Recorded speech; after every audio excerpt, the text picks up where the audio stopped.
فماذا يقول ابن أبي الحديد كما في كتابه شرح النهج في الجزء الثاني الصفحة 42؟ يقول إن عمر كان أجل قدرا من أن يعتقد ما ظهر عنه في هذه الواقعة،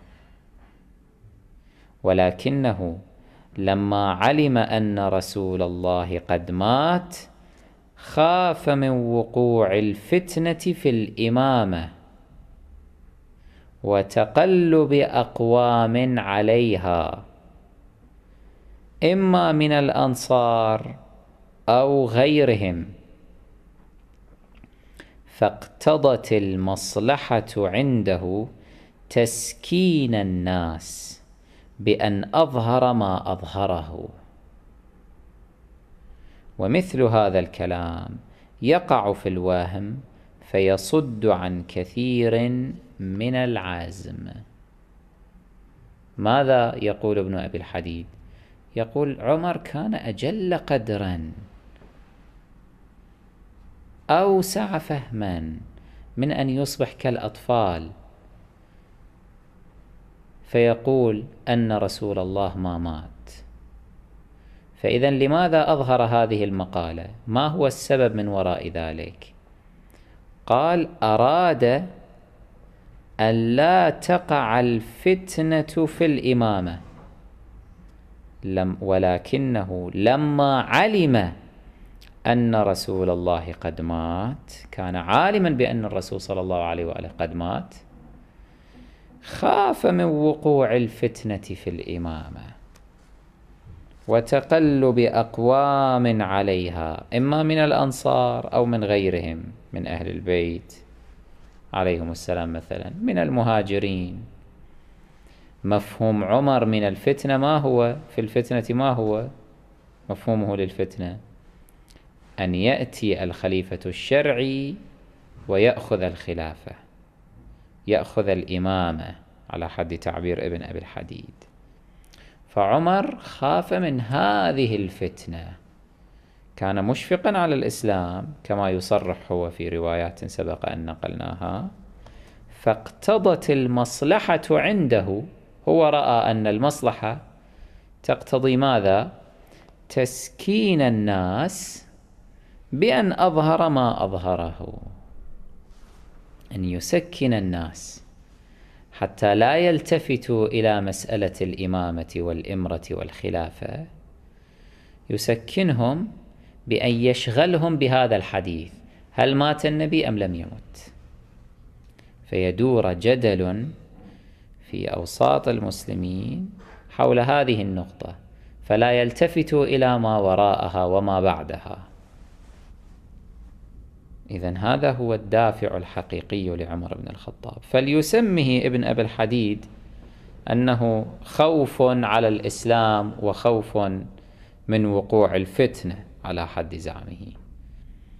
المهم عندنا من هذا القول والنص المهم جدا أن عمر كان عالما بأن الرسول صلى الله عليه وآله قد مات، لكنه أظهر خلاف ما يبطنه، أظهر خلاف ما يعتقده وهو متيقن منه، من أجل مصلحة أخرى ارتآها. ونحن نقول هذه المصلحة لم تكن سوى تنصيب أبي بكر خليفة عوضا عن الخليفة الشرعي علي صلوات الله عليه. وإلا فليفسر لنا أحد لماذا سكن الرجل فجأة بمجرد أن رأى صاحبه وحبيبه أبا بكر ابن أبي قحافة.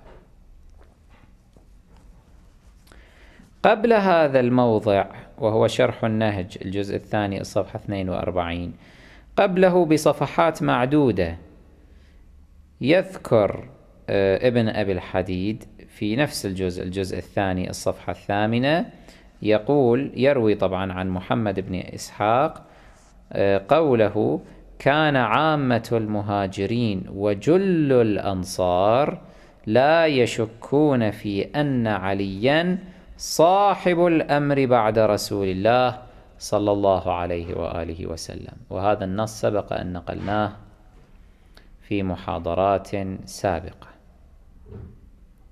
والذي نفهمه من هذا النص أن كل المهاجرين والأنصار عامتهم جلهم كانوا لا يشكون أن عليا صاحب الأمر بعد رسول الله. كانت قضية مفروغ منها أن عليا هو ولي العهد وهو الخليفة الشرعي، ولا شك أن عمر كان من أوائل هؤلاء. فما أظهره حين ذاك من قضية أن رسول الله لم يموت وما إلى ذلك، إنما كان الغرض منه إزاحة علي صلوات الله عليه عن مقامه الشرعي، عن حقه، لا أكثر ولا أقل. وإذا تأملتم في الروايات التي نقلناها وذكرنا مصادرها في الحلقة السابقة، تجدون بأن عمر بن الخطاب بعدما رأى أبا بكر وتلا عليه تلك الآية قال عمر: أو إنها في كتاب الله؟ والله ما شعرت أنها في كتاب الله. ثم قال: يا أيها الناس، هذا أبو بكر وهو ذو شيبة المسلمين فبايعوه.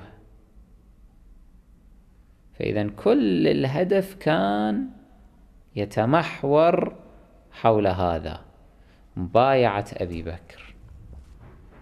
كانوا لا يشكون أن صاحب الأمر بعد رسول الله هو علي صلوات الله عليه. فجاء عمر واختلق هذه المقالة حتى يعطل عملية الانتقال، وجاء أبو بكر فقال لهم: خلص، آمنت بأن رسول الله قد مات وهذا ذو شيبة من المسلمين فبايعوه. إذن هنا كان الهدف الذي حرك عمر للقيام بهذه الأفعال الخرقاء.